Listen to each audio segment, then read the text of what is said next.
बाज़ औक़ात मर्द बीवी के जायज़ हक़ पूरे नहीं करता और जो अखराजात हैं वो नहीं देता,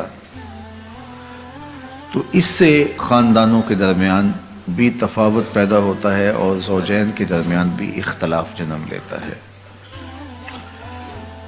अगर शौहर मफलूकुल हाल है तो फिर बात और है, और अगर वो साहिबे इस्तिताअत है, अल्लाह ने उसको माली आसूदगियाँ अता की हैं, तो फिर वो बुखल करता है, तो ये बात समझ में नहीं आती। याजिबु अला साहिबिल माल अन युवस्सिअ अला अयालिही, साहिबुल माल के ऊपर वाजिब है कि वो अपने अहलो अयाल पर वुसअत के साथ खर्च करे।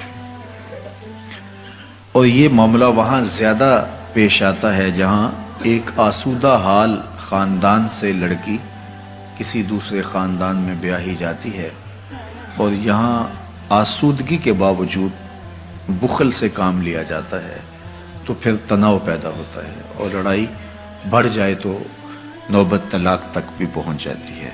दूसरी बात ये कि जब हम रिश्ते तय कर रहे होते हैं तो एक दूसरे पर भरम रखते हैं, जिससे ये लग रहा होता है कि ये बहुत सारे साहब इस्तिताअत है। जब रिश्ता की बात चल रही होती है तो उस वक़्त वुसअत से खर्च कर रहे होते हैं, और फिर उसके बाद जब खातून घर आ जाती है तो फिर हकीकी चेहरा सामने आता है और निकाब उतरने लगते हैं और फिर पता चलता है कि ये तो मामले कुछ और हैं।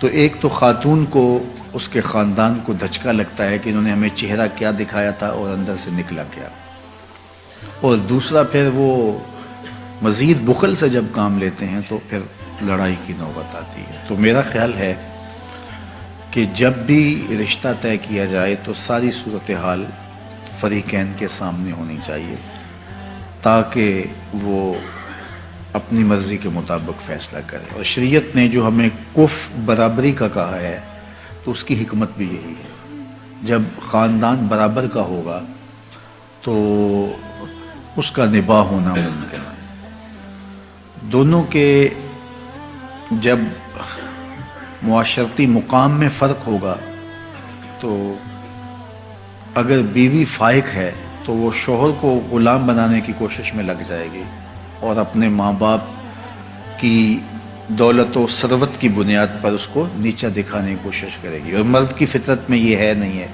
तो लड़ाई पैदा होगी। और अगर औरत गरीब ख़ानदान से है और शौहर गैर मामूली अमीर है तो फिर वो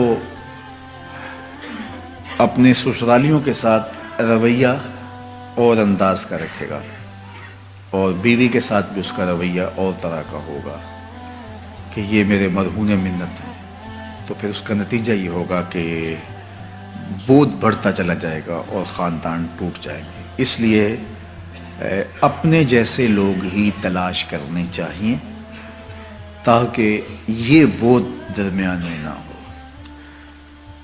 इसी तरह जो है वो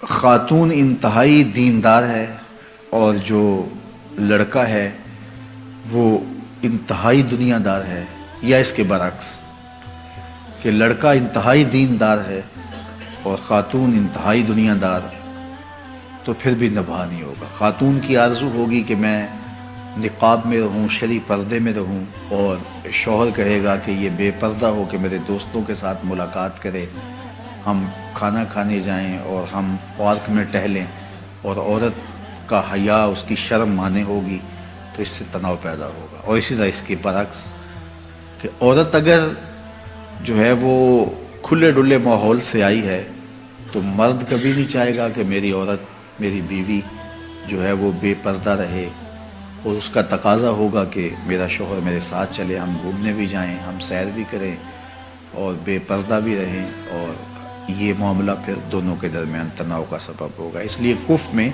इन सारी चीज़ों का ख्याल रखा जाएगा। کہ ان کی مالی مطابقت بھی ہو، ان کی ذہنی مطابقت بھی ہو۔ شرعی اور ذہنی مطابقت ہوگی، تھوڑا بہت فرق جو ہے وہ پاٹ لیا جاتا ہے، لیکن جو زیادہ فرق ہوتے ہیں ان کو دور کرنا مشکل ہوتا ہے، اور یہ تناؤ کا، الجھاؤ کا سبب اور ذریعہ ہوتا ہے۔